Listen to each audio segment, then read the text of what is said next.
இன்னைக்கு film news Anandan அவர்கள் நம்ம மத்தியில் இல்லை. இது வந்து ஒரு மிகப்பெரிய இழப்பு நம்ம தமிழ் சினிமா பொறுத்த வரைக்கும். ஏன்னா எனக்கு நினைவு இருக்கும்போது நான் வந்து சினிமாவுக்கு வரும்போதுலேருந்து அவர் பார்த்துட்ருக்கேன். அப்படி இருக்கும்போது சினிமா தான் அவருடைய உலகம் இருந்தது. எந்திரிச்சா சினிமா, தூங்கினா சினிமா, சாப்பிட்டா சினிமா, வெளியில் போனாலும் சினிமா, எது பற்றி பேசினாலும் சினிமா. அதுவும் ஒரு என்சைக்ளோபீடியா. இப்போ இருக்கிறது காலகட்டம் மட்டும் இல்லை, சைலண்ட் பீரியட்லேருந்து சினிமா சொல்லும்போது சினிமா சம்மந்தமாக எந்த ஒரு விஷயம் இருந்தாலும் அவர்கிட்ட ஃபோன் பண்ணி கேட்டுக்கலாம். அதுவும் ஃபோன் பண்ணாக்க அவர் பேசும்போது எனக்கு நிறைய தடவை வந்து ஒரு டீட்டெயில்ஸ் வேணும், சில ஆர்டிகல்ஸ் பற்றி தெரிஞ்சுக்கணுன்னா ஃபோன் பண்ணி பேசும்போது தெளிவாக ஒரு கிளியராக எந்த ஒரு கன்ஃபியூஷன் எல்லாமே இதுதான் இருக்கேன். அவருடைய பேச்சு பார்த்தீங்கன்னா நீங்கள் வந்து யாரும் நம்ப வேண்டாம். அவர் பேசும்போது நீங்கள் தைரியமாக வந்து அவர் சொல்கிறது எல்லாத்தையும் எடுத்துக்கலாம். ஒரு கிளியராக இருக்கும் விஷன். அதுவும் தமிழ் சினிமா பொறுத்த வரைக்கும் I think we have lost a pioneer. ஒரு இர்ரிப்ளேசபிள் சொல்லலாம். ஏன்னா கண்டிப்பாக ஒரு தமிழ் சினிமாவுக்கு ஃபிலிம் நியூஸ் ஆனந்தன் அவர்கள் மாதிரி இன்னொருத்தர் வர்றதுக்கு வாய்ப்பே இல்லை. Condolences to the family. ஏன்னா அவர் வந்து நமக்கு வந்து டைமண்ட் பாபு மாதிரி ஒரு நேர்மையான ஒருத்தர் சினிமா இண்டஸ்ட்ரிக்கு கொடுத்துருக்கிறாரு. இன்றைக்கி பிஆர்ஓ சொல்லும்போது குறிப்பிட்ட சில பிஆர்ஓஸ் நம்ம கையில் எண்ணிடலாம். அதில் வந்து டைமண்ட் பாபு அவர்கள் வந்து கண்டிப்பாக இருக்கிறாரு. ஸோ ஐ திங்க் என்னுடைய அசோசியேஷன் இந்த குடும்பத்தோடு வந்து பல வருடமாக இருக்குது. 30 வருடமாக நான் தமிழ் சினிமாவுக்கு வந்ததுலேருந்து. ஸோ குடும்பத்துலேருந்து ஒருத்தர் போன மாதிரி ஒரு ஃபீலிங் இருக்குது. I think we've just lost someone who was great, just simply great. கலை உலகத்தில் செய்திகளை மக்களுக்கு அந்த காலத்திலேயே மிக அழகாகவும் தெளிவாகவும் சொல்லிய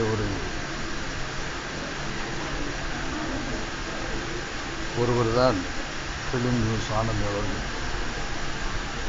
கிட்டத்தட்ட 50 ஆண்டுகளாக எனக்கு தெரியும். அவர் போல ஒரு நல்ல மனிதரை கலைத்துறையிலே பார்ப்பது ரொம்ப அரிது. இன்றைக்கு 90 வயதில் அவர் நம்ம எல்லாம் விட்டு பிரிந்தாலும் எத்தனை ஆண்டுகளானாலும் இந்த கலைத்துறையிலே அவருடைய பணி நினைவிலே நின்று கொண்டிருக்கும். அந்த அளவுக்கு இந்த கலைத்துறைக்கும் மக்களுக்கும் உள்ள தொடர்பை மிக தெளிவாக எடுத்து சொன்னவர் தான் ஃபிலிம் நியூஸ் ஆனந்தன் அவர்கள். அவர்களுடைய இழப்பு அவர் துணைவியாருக்கும் பிள்ளைகளுக்கும் நிச்சயமாக இருக்கும். 90 வயதானாலும் இழப்பு தான். தாய் தந்தை என்பது அன்னையும் பிதாவும் முன்னறி தெய்வம், ஆலயம் தொழுவது சாலமும் நன்று சொல்வதைப் போல யாராக இருந்தாலும் தாய் தந்தை இழப்பு பெரிய இழப்பு. ஆனால் கலைத்துறையிலே அவர் இன்றைக்கு தன்னுடைய மகனை டைமண்ட் பாபுவை அவருடைய பணியை தொடர வேண்டும் என்ற நல்ல நோக்கத்தோடு இன்றைக்கு அவர்கள் பணியாற்றி கொண்டிருக்கிறார்கள். இந்த கலை உலகம் உள்ளவரை ஃபிலிம் நியூஸ் ஆனந்தன் அவர்களை யாரும் மறக்க மாட்டார்கள், மறக்கவும் கூடாது. கண்ணார் அவர்கள் மறைவுக்கு என்னுடைய இரங்கலை தெரிவித்துக் கொண்டு, அவர்கள் குடும்பத்தாருக்கும் என் இரங்கலை தெரிவித்துக் கொண்டு, அன்னாரது ஆவி இறைவனடி சேர வேண்டும் என்று மண்ணில் மனிதன் பிறந்தால் ஒரு நாள் எந்த மனிதனாக இருந்தாலும் மறைந்துதான் ஆக வேண்டும். பரமாத்மாவிடமிருந்து எந்த ஆத்மா புறப்படுகிறதோ திரும்ப அந்த ஆத்மா பரமாத்மாவிடம்தான் சென்றடைய வேண்டும் என்பது இந்த மண்ணுலகின் விதி. அது ஆண்டவனுடைய படைப்பில் அரசனாக இருந்தாலும் சரி, ஆண்டியாக இருந்தாலும் சரி, இந்த மண்ணுக்கு வந்து விட்டால் இந்த மண் தான் தனக்கு சொந்தம் என்று இருக்க முடியாது. மனிதர்கள் மறைவார்கள், ஆனால் சில மனிதர்கள் மட்டும்தான் மனதிலே நிறைவார்கள். அப்படி மனதிலே நிறைந்த மனிதர்களாக, அப்படிப்பட்ட புகழ் கொண்ட, திறமை கொண்ட, வாழ்க்கையிலே வரலாற்றை படித்த மனிதர்கள் சில பேர் தான் இருப்பார்கள். அந்த வரிசையிலே இன்றைக்கு ஃபிலிம் நியூஸ் ஆனந்தன் என்று சொன்னால் அவர் அமரராகிவிட்டார். அஞ்சலி செலுத்தத்தான் வந்தேன் என்று சொன்னால் ஒரு வரலாற்று நாயகனுக்கு அஞ்சலி செலுத்த வந்திருக்கின்றேன். ஏன்னு கேட்டால், திரையுலகின் சுவடுகளை பதித்து வைத்த ஒரு திரை சிற்பி. அவரை பற்றி சொல்லணும்னா, ஒரு சின்ன வயசில் சினிமாவை நேசித்தவன் என்ற முறையில் பல செய்திகளை, பல விஷயங்களை யாருமே இன்னைக்கு திரையுலகத்தில் இருக்க அத்தனை பேருமே தெரிஞ்சுக்கணும்னா அதுக்கு காரணமாக இருந்தவர் அவர் தான். என்னமோ ஃபிலிம் நியூஸ் ஆனந்தன்னா என்னன்றது சும்மா பேரா அப்படின்னு கிடையாது. அதாவது செய்தி ஃபிலிம் நியூஸ் ஆனந்தன் அவர் பள்ளி பருவத்தில் இருக்கக்கூடிய காலத்திலேருந்து அவருடைய எழுத்துக்களையும் அவருடைய சேகரிப்புகளையும் பார்த்தல ஒரே வரியில் சொன்னா, தலை நரைத்து தகவல் உரைத்த தலை நரைத்தாலும் தவறாக உரைக்காமல் சேகரித்து வைத்த தகவல் மையம். அந்த மாதிரி ஒரு மனிதனை பார்க்கவே முடியாது. வெள்ளாடை அணிந்த கள்ளம் கபடம் இல்லாத உள்ளம். அந்த மனுஷன் கோவப்பட்டே நான் பார்த்ததில்லை. சினம் கொள்ளாத மனிதர். இன்னொன்று சொன்னா, திரையுலகத்துடைய கலை உலகத்தின் அந்த வரலாற்றை கட்டி காத்த ஒரு காவலன். அந்த திரையுலகத்தின் பொக்கிஷத்தை பூட்டி வைக்க வேண்டும் என்று நினைக்காமல் அதை எல்லோருக்கும் புடம் போட்டு காண்பித்த ஒரு புரட்சி பித்தன், புதுமை பித்தன். அதை மாதிரிலாம் ஓடி ஓடி தகவல்கள் சேகரித்து இந்த திரையுலகத்துக்காக இது பண்ணுன்னு அடுத்து எங்களோட தலைமுறையில் யாராவது செய்ய போகிறாங்களான்னு எனக்கு தெரியல. உண்மையில் எங்கள் பத்திரிகையாளர்களுக்கும் பிஆர்ஓக்களுக்கும் சொல்லுகிறேன், ஃபிலிம் நியூஸ் ஆனந்தனுடைய இழப்பு இது வரலாற்றுக்கு ஒரு இழப்பு, திரையுலகத்துக்கு, கலை உலகத்துக்கு ஒரு இழப்பு. என்ன ஒண்ணு, இந்த பொக்கிஷத்தை கட்டி காத்தவர் திரையுலகத்துக்கு. அது நான் மறைந்து விட்ட மக்கள் திலகம் புரட்சி நடிகர் பொன்மன செம்மல், நாடோடி மன்னன், நாடாண்ட மன்னன், மன்னாதி மன்னன், மண்ணாண்ட மன்னன், மக்கள் திலகம் பொன்மன செம்மல், புரட்சி நடிகர் எம்ஜிஆர் என்றாலும் சரி, நடிப்பின் இமயம் நடிகர் திலகம் சிவாஜி கணேசன், அந்த தஞ்சையிலே சூரக்கோட்டையிலே உதித்த அந்த சொக்க தங்கம், அந்த நடிப்பின் இமயம் நடிகர் திலகம் சிவாஜி கணேசன் என்றாலும் சரி, எல்லாருடைய செய்திகளும் இன்றைக்கு இருக்கக்கூடிய அத்தனை உச்சாணி கொம்பில் இருக்கக்கூடிய நட்சத்திரத்திலிருந்து ஆரம்பித்து சாதாரண நட்சத்திரங்கள் யாருடைய உயரத்தில் இருப்பவர்களை மட்டுமல்ல, மேலே இருக்கிற மட்டும்தான் நட்சத்திர பல சாதாரண பெரிய தயாரிப்பாளர்களை மட்டும், மறைந்துவிட்ட ஏவிஎம் ஐயாவை, நாகிரெட்டியாரை போன்று அவர்களுடைய படைப்புகளையும் அந்த தயாரிப்பு நிறுவனங்களை மட்டுமே முன்னிலைப்படுத்தாமல் ஒரு சாதாரண சின்னஞ்சிறு கோடம்பாக்கத்தை நோக்கி வந்துவிட்ட ஒரு சாதாரண தயாரிப்பாளர்களின் வரலாற்றை கூட செதுக்கி வைத்த ஒரு சிற்பி. அப்படி எங்களுடைய திரையுலகத்தின் பொக்கிஷத்தை கட்டி காத்த அந்த மனிதர் மாமனிதர். ஆனால் ஒரு பொக்கிஷம் என்றால் அதில் தங்கம் இருக்கும், வைரம் இருக்கும், வைடூரியம் இருக்கும், எல்லாம் இருக்கும். அப்படி எல்லாத்தையும் சேர்த்து வச்ச எதுக்கு வாரிசாக ஒரு டைமண்டையும் ஒரு வைரத்தை கொடுத்திருக்காரு. அதுதான் இந்த டைமண்ட் பாபு. இப்ப அவங்க அம்மா கிட்ட கூட சொல்லிட்டு வந்தேன், இப்படி அவருக்கு ஒரு மனைவியாக நீங்கள் இத்தனை ஆண்டுகள் வாழ்ந்தது பாக்கியம் அம்மா, அவருடைய ஆத்மா சாந்தி அடைய வேண்டும் என்று இது பண்ணிட்டு வந்தேன். ஏன்னா எனக்கு என்னன்னா, மனுஷன் பிறந்தா இருக்கிறான், போயிடுறாங்க, ஒரு நாள் போயிடுவான், என்னைக்கும் போகணும். ஆனா இதை போன்ற மனிதர்கள், இதை போன்று எனக்கு அடுத்த தலைமுறையில் இருக்கக்கூடிய பத்திரிகையாளர்கள், என்னுடைய பத்திரிகை துறை நண்பர்களையும் பிஆர்ஓ பார்த்து சொல்றேன், இவரை பார்த்து நீங்கள் கற்றுக்கொள்ள வேண்டிய விஷயம், இவருடைய ஆன்மாவிடம் இருந்து நீங்கள் பெற்றுக்கொள்ள வேண்டிய விஷயங்கள் அதிகமாக இருக்கிறது. அதை நீங்கள் பெற்றுக்கொள்ள வேண்டும், கற்றுக்கொள்ள வேண்டும். அவருடைய இடத்தை யாராலும் ஈடுகட்ட இயலாது. ஆனால் டைமண்ட் பாபு, நீ முயற்சிக்க வேண்டும். எல்லாத்தை விட அந்த சிரிச்ச முகம், புன்னகையை விரிச்ச முகம், அந்த மலர்ந்த முகம், தளர்ந்த வயதிலும் கூட அதை ஒரு மனிதன் தள்ளாத வயது என்று சொன்னால் சில விஷயத்தை தள்ளிடுவான். கலையுலகத்தின் விஷயங்களை தள்ளாத வயதிலும் தள்ளாத மனிதன். அவருடைய ஆத்மா சாந்தி அடையணும். எல்லாம் வல்ல இறைவனை பிரார்த்தனை பண்ணுறேன். ஃபிலிம் நியூஸ் ஆனந்தன் சாரோட அவர் ஆற்றிய பணிக்கு ஈடு இணையே கிடையாது. ஏன்னா சினிமாவோட ஒவ்வொரு நிகழ்வும் அதை அவர் பதிவு செஞ்சுருக்காரு.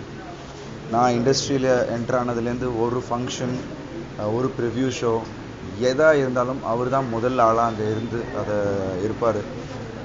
அண்ட் அவரோட இந்த மறைவு ஒரு பெரிய இழப்பு. பத்திரிகையாளர்களுக்கும் சரி, எங்களோட தமிழ் சினிமாவுக்கும் அது ஒரு பெரிய இழப்பு. இந்த குடும்பத்தாருக்கு டைமண்ட் பாபு அண்ணாவுக்கு மற்றும் எல்லாருக்கும் இறைவன் எல்லா சக்தியையும் கொடுக்க வேண்டும். இந்த ஒரு ஆறுதலை இந்த நேரத்தில் நான் சொல்லிக்கிறேன். இது மேலே என்ன சொல்கிறேன்னு தெரியல. ஏன்னா அவ்வளோ ஒரு நல்ல மனிதர்.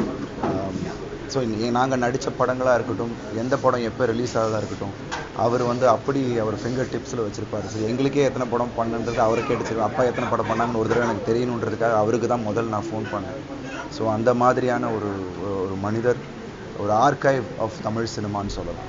ஸோ இந்த இழப்பு ஈடு இணையற்றது. எல்லாம் உள்ள இறைவனை அவர் ஆத்மா சாந்தி அடைய வேண்டிக்கொள்கிறேன்.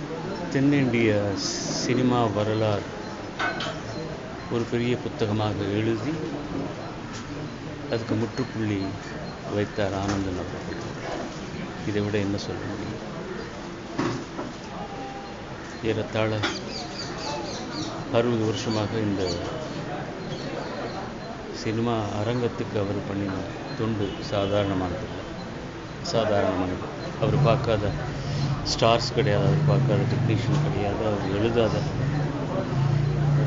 ஒரு சினிமாவுக்கு சம்பந்தப்பட்ட கலைஞன் கிடையவே கிடையாது. ஒரு நடமாடும் என்சைக்ளோபீடியா. இவங்கெல்லாம் நம்மளை விட்டு போனாலும் அவங்க நமக்காக விட்டு போன பாதை நம்ம பயணத்தை ரொம்ப சுலபமாக செய்கிறதுக்கு சுகமாக இருக்கும். எப்போவுமே நான் டைமண்ட் பாபு சார் பார்க்கும்போது முதல் கேள்வி கேட்குறது அப்பா எப்படி இருக்காரு. இப்போ அந்த கேள்வி கேட்க வேண்டிய சூழ்நிலை இல்லை. அந்த ஆன்மா நிச்சயமாக கடவுள்கிட்ட சாந்தியாக இருக்கும். வாழ்க ஆனந்தன் வரலாறு. சினிமா சம்மந்தமாக எந்த நியூஸ் நம்மளுக்கு தேவைன்னு சொன்னாலும் இப்போது ரொம்ப ஈஸியாக போய் கூகுளில் டச் பண்ணி ஓப்பன் பண்ணால் எல்லா செய்தியும் நம்ம ஈஸியாக பார்க்க முடியுது. ஆனால் கொஞ்ச நாளைக்கு முன்னாடி இவர் தான் கூகுள். நம்மளுக்கு எந்த தகவல் வேணும், எது சார்பாக எந்த சந்தேகம் இருந்தாலும் முதல்ல ஃபோன் பண்ண நினைக்கிறது ஐயாவுக்கு தான். நானே பல நேரங்களில் பல விஷயங்களுக்காக நான் ஒரு விழாவுக்கு போகிறதுக்கு முன்னாடி சரியான தகவல் ஏதாவது தேவைன்னு சொன்னால் அவங்ககிட்ட தான் நான் எல்லாம் கேட்டிருக்கேன். சமீபத்தில் பாகுபலி சார்பாக கூட அவர் ஒரு பதிவுக்காக சந்தேகம் கேட்டதா கேள்விப்படுறேன். தொடர்ந்து சினிமாவுக்காக மிகப்பெரிய ஆவணங்களை நம்மளுக்காக பாதுகாத்த அவருடைய ஆத்மா சாத்தியடைய நான் கடவுளை வேண்டிக்கிறேன். நாடோடி மன்னன் படம் தான் முதல் முறையாக அவர் ஒர்க் பண்ண படம்னு கேள்விப்பட்டேன். பிஆர்ஓங்கிற கேட்டகரியே அவர் மூலமாக தான் உருவானுச்சின்னு சொல்லி கூட சொல்கிறாங்க. முதல் பிஆர்ஓ அவர் தான் சொல்கிறாங்க. அப்படி ஒரு கேட்டகரியே சினிமாவில் முதல்ல ஃபிலிம் ஆனந்தன் அவங்க மூலமாக தான் உருவாச்சுன்னு சொல்லி கூட கேள்விப்படுறேன். உங்கள் ஆத்மா சாந்தி அடையும். திரு ஃபிலிம் நியூஸ் ஆனந்தனை எனக்கு 1970களிலேருந்தே பழக்கம். தமிழ் சினிமாவில் இன்றைக்கி ஒரு ரெக்கார்டு இருக்குதுன்னு சொன்னால் தமிழ் சினிமாவை பற்றிய ஆவணங்கள் புகைப்படங்களோடு இருக்குன்னா அதுக்கு ஒரு முக்கிய காரணம் ஃபிலிம் நியூஸ் ஆனந்தன். அது எப்போவுமே ஒரு சிகப்பு கலர் டைரி, அவருக்கு பிடிச்ச ஃபேவரட்டான கலர் அது வைத்துக்கொண்டு ஸ்மைலிங் ஃபேஸ். எந்த தகவலை கேட்டாலும், அதான் கம்ப்யூட்டர்லாம் வந்திருக்கு, டேட்டா பேஸ் வந்திருக்கு, இதெல்லாம் இல்லாத ஒரு காலகட்டத்திலேயே எதை கேட்டாலும் திரைப்படத்துறையை பற்றி அத்தனை தகவல்களை எடுத்து கொடுப்பார். சில சமயம் தான் டைரக்ட் பண்ண படத்தை பற்றி அந்த டைரக்டரே அவரை கேட்டு தெரிந்து கொள்ளக்கூடிய அளவுக்கு தகவல் களஞ்சியமாக ஒரு பெரிய என்சைக்ளோபீடியா. எல்லாவற்றுக்கும் மேலாக இப்படிப்பட்ட ஒரு ஜாப் பண்ணுறவங்களுக்கு எப்போவுமே டென்ஷன் இருக்கும். அந்த டென்ஷன் கொஞ்சம் கூட இல்லாமல் இந்த பிஆர்ஓ அப்படிங்கிற அந்த தொழிலுக்கு ஒரு ரெஸ்பெக்டை ஏற்படுத்தி கொடுத்தவர். அவருடைய மகன் டைமண்ட் பாபுவுக்கும் குடும்பத்தாருக்கும் என்னுடைய மனமார்ந்த அனுதாபத்தை தெரிவித்துக்கிறேன். ஏன்னா irreparable லாஸுமாக ஒரு தாயோ தந்தையோ ஈடு செய்ய முடியாத இழப்பு. அந்த இழப்பு அந்த குடும்பத்திற்கு ஏற்பட்டிருக்கிறது. இது திரைப்படத்துறைக்கே ஒரு மிகப்பெரிய இழப்பு. அவருடைய ஆத்மா சாந்தி அடைய பிரார்த்திக்கிறேன். ஐயா ஃபிலிம் நியூஸ் ஆனந்தன் அவர்களுடைய இழப்பு ஈடு செய்ய முடியாத ஒன்று. பிட் நோட்டீஸ், சினிமா நியூஸ் அந்த மாதிரியெல்லாம் சொல்லிக்கிட்டு இருந்த காலகட்டத்தில் தகவல்களை தரவுகளாக மாற்றிய முதல் முன்னோடி ஃபிலிம் நியூஸ் ஆனந்தன் ஐயா. முதல்ல சினிமா செய்திகளை ஆவணப்படுத்திய முன் உதாரணமும் அவர்தான். பல்கலைக்கழகமும் ஒரு 100 கல்லூரி ஆய்வாளர்களும் செய்ய வேண்டிய ஒரு விஷயத்தை ஃபிலிம் நியூஸ் ஆனந்தன் ஐயா தனி ஒரு மனிதனாக இருந்து செய்தது யாரும் செய்ய முடியாத ஒரு சாதனை. மக்களுக்கு நடுவில் சினிமாவை எடுத்துகிட்டு போகக்கூடிய ஒரு பிஆர்ஓ ஜாபை அதோடு நின்று விடாமல் சினிமாவில் பணியாற்றுபவர்களும் ஊடகங்களுக்கும் இடையில் உள்ள உறவுக்கு உயிர் கொடுத்தது ஃபிலிம் நியூஸ் ஆனந்தன் ஐயா. அவருக்கு என்னுடைய நன்றி கலந்த வணக்கங்களை அவருடைய பாதங்களில் சமர்ப்பிக்கின்றேன். ஃபிலிம் நியூஸ் ஆனந்தனை வந்து எனக்கு ஒரு 50 ஆண்டு காலமாக தெரியும். சினிமா சம்மந்தப்பட்டவங்க எல்லாருக்குமே அவரை தெரியாதவங்க யாருமே இருக்க முடியாது. அதாவது எதிர்காலத்தில் இப்படியெல்லாம் தாம் சேமித்து வைக்கிற விஷயங்களுக்கு இப்படியெல்லாம் ஒரு மதிப்பு இருக்கும் அல்லது அதுக்கு ஒரு தேவை இருக்குங்கிறது தெரியாத காலத்திலேயே அவர் சினிமாவை பற்றியான அவ்வளோ விவரங்களையும் சேகரிக்க ஆரம்பித்தார். நம்மளாம் ஒரு படம் எடுத்தால் உடனே பூஜை முடித்த உடனே வருவார், ஆஃபீஸுக்கு அவரே வருவார். சார் இந்த படத்தினுடைய ஸ்டில்லு கொடுங்க, நோட் பண்ணி வச்சுக்கிறேன் பாரு. அப்படி ஒத்தொத்தரியாக அவர் கான்டாக்ட் பண்ணி அவர் சேகரித்து ஒரு மிகப்பெரிய பொக்கிஷமாக அவர் அந்த ஒரு நடமாடும் திரையுலக பல்கலைக்கழகம்னு அவரை சொல்லலாம். அதை தவிர இதை ஒரு கமர்ஷியலாக பண்ணக்கூடாதுன்னு சொல்லி எல்லாருக்கும் ஃப்ரீயாகவே எல்லாம் பண்ணுவார். ஏன்னா ஆனந்தன் நீங்கள் வந்திருக்கீங்களா, நீங்கள் அட்லீஸ்ட் நீங்கள் வந்துட்டு போன ஒரு கன்வீனியன்ஸாவது வாங்கினா கூட இல்லை நீங்கள் வேண்டாங்க, என்னுடைய ஆத்ம திருப்திக்காக பண்ணுறேன்னு சொன்னார். ராஜேந்திரன் அவர் ரொம்ப அழகாக சொன்னார். அதாவது அவருடைய இடத்த யாராலையும் நிரப்ப முடியாது. ஆனால் டைமண்ட் பாபு விட்டுட்டு போயிருக்காரு. அந்த சிரிச்ச முகம், அவர் கோபப்பட்டு நான் பார்த்ததே இல்லை. கிட்டத்தட்ட 50 ஆண்டு காலம் நமக்கெல்லாம் பழக்கம். அவருடைய ஆத்மா சாந்தி அடைய எல்லாருடைய சார்பாகவும் பிரார்த்தனை பண்ணுறேன். அவருடைய இதை ஃபாலோ பண்ணணும், எல்லாருமே ஃபாலோ பண்ணணும். எல்லோரும் ஃபாலோ பண்ணிகிட்டு இருக்காங்க. டைமண்ட் பாபுக்கும் அவருடைய பிரதருக்கும் அம்மா அவங்க ஏன்னா திரையுலகத்தில் இருக்கிறவங்களுடைய ஒய்ஃப் எல்லாருமே ரொம்ப சகிப்புத்தன்மை எதுவும் போகணும். ஏன்னா அவங்க காலையில் போனால் ராத்திரி எப்போ வருவாங்கன்னு தெரியாது. அந்த அளவுக்கு அவங்க எல்லாருமே ஒர்க் பண்ணுவாங்க. அந்த அம்மா அவ்வளவு இதாக சிரித்த முகத்தோட எனக்கு இப்போ ஞாபகம் இருக்குது. சேம்பரில் வச்சு அவருக்கு ஒரு கௌரவ விழா ஒன்று நாங்கள் பண்ணோம். அப்போ தான் அவங்க 2 பேரையும் பார்த்தேன். ஒரு ஆத்மா சாந்தி அடைய பிரார்த்தனை பண்ணுறேன். அன்னாரின் இறப்பு செய்தி ரொம்ப மனசை புண்படுத்தியிருக்கு. என் வாழ்க்கையில் மறக்க முடியாத ஒரு நிகழ்வு என்னென்னா, சித்தி தொடருக்கு திரைப்பட பாடல்களுக்கும் சரி படமும் சரி அதற்கு முக்கியத்துவம் கொடுத்து இருந்தாலும் ஒரு தொடர் நிகழ்ச்சியில் வந்த பாடலுக்கு முதல்ல ஒரு முன்னுரை கொடுத்து எனக்கு அந்த முதல் பாடல் வெளியான உடனே ஒரு பெரிய வாழ்த்து மடலே எனக்கு கொடுத்தார். என்னால் மறக்கவே முடியாது. நான் இசையமைச்ச முதல் பாடலில் கிடைத்த பாராட்டு மடல் ஐயா கிட்ட இருந்து நான் பெற்றிருக்கேன்.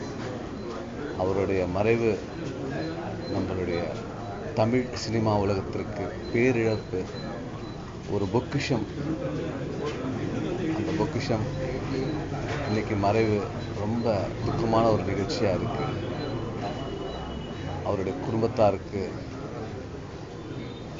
அனுதாபங்களை தெரிவிச்சுக்கிறோம். இந்த இழப்பு ஈடுகட்ட ஈடு இணையே இல்லை. ரொம்ப கஷ்டமாக இருக்குது. நம்ம ஆனந்தன் அண்ணன் அது பேருக்கு முன்னாடி அந்த ஃபிலிம் வந்துடும். ஸோ முழுக்க அவர் லைஃப் சினிமாக்காகவே உழைத்து மிகப்பெரிய ஒரு தமிழ் சினிமாவில் இந்த சினிமாலேயே ஃபிலிம் நியூஸ் ஆனந்தன் அண்ணன்னா எல்லாருக்குமே ஒரு மிகப்பெரிய ஒரு புத்துணர்ச்சி இருக்கும். ஏன்னா அவ்வளோ நியூஸ் கலெக்ட் பண்ணி வைப்பார். நான் கூட என்னோடய லிஸ்ட் எல்லாமே அவர்கிட்ட நான் கேட்பேன், அண்ணங்கிட்ட, அண்ணன் என்னோடய மியூசிக் பண்ண லிஸ்ட்டு அதெல்லாமே கொடுங்கன்னு சொல்லிட்டு மேக்ஸிமம் ஒரு 1 day 2 days அழகாக உடனே கொடுத்துருவார். சரி, அப்பா கூட சமீபத்தில் சில அவர் மியூசிக் பண்ண விஷயங்கள் அது இல்லாமல் ஒரு சில வருஷத்தில் அவரோட படம் எத்தனை படம் இதெல்லாம் கேட்கும்போது துல்லியமாக அது ஃபோன்லேயே வெயிட் பண்ண தேவை உடனே சொல்லிடுறேன்னு சொல்லிட்டு சொன்னதெல்லாம் அப்பா ரொம்ப ஷாக் ஆகிட்டார் அவர் சொன்ன விஷயங்கள். ஸோ இது மாதிரி நம்ம குடும்பத்துக்கு இது மாதிரி சினிமாவில் எல்லாருக்குமே அவர் துல்லியமாக வச்சுருப்பார் லைஃப் ஹிஸ்ட்ரி. ஸோ அந்த லைப்ரரி அவர் வந்து இல்லாதது மிகப்பெரிய இழப்பு. இப்போ நம்ம சினிமாவுக்கு கண்டிப்பாக அவர் ஆத்மா நல்லபடியாக சாந்தடைய எல்லாமலை வேண்டிக் கொள்கிறோம். சினிமா எப்பொழுது தோன்றியதோ அப்பொழுது இருந்திருக்கிறார்னு சில பெரியவங்க சொல்லுவாங்க. இப்போ உள்ளவங்க சொல்ல மாட்டாங்க, பெரியவங்க. அவர் மேலே நல்ல மரியாதை. அதே மாதிரி பெரிய ஆர்டிஸ்ட் சின்ன ஆர்டிஸ்ட்லாம் பார்த்து அவர் பழக மாட்டார். நல்லா இருக்கியா ஐயா அவனு நம்மளை கையெடுத்து கொண்டுவார். எவ்வளோ வயதானாலும் அவர்கிட்ட பண்பு குறையவே இல்லை. டைமண்ட் பாபு எனக்கு ரொம்ப நெருங்கிய நண்பர். கொஞ்ச காலத்துக்கு அப்புறம் தான் தெரியுது இவருடைய தந்தை அப்படின்ட்டு. பழக்க வழக்கத்தில் எல்லாருமே ஒரே மாதிரி தான். நல்லா வாழ்ந்திருக்கிறார், நல்ல புகழ் பெற்றிருக்கிறார். சினிமா சார்ந்த ரசிகர்கிட்ட மனதில் வாழ்ந்து கொண்டு இருக்கிறார். அவருடைய மறைவு இறைவனுக்கு சமமானது. அவருடைய ஆத்மா சாந்தி அடைய சினிமா சார்ந்த ரசிகர்களும் பெரியவர்களும் அனைத்து பேரும் நாங்கள் பிரார்த்தனை செய்வோம்.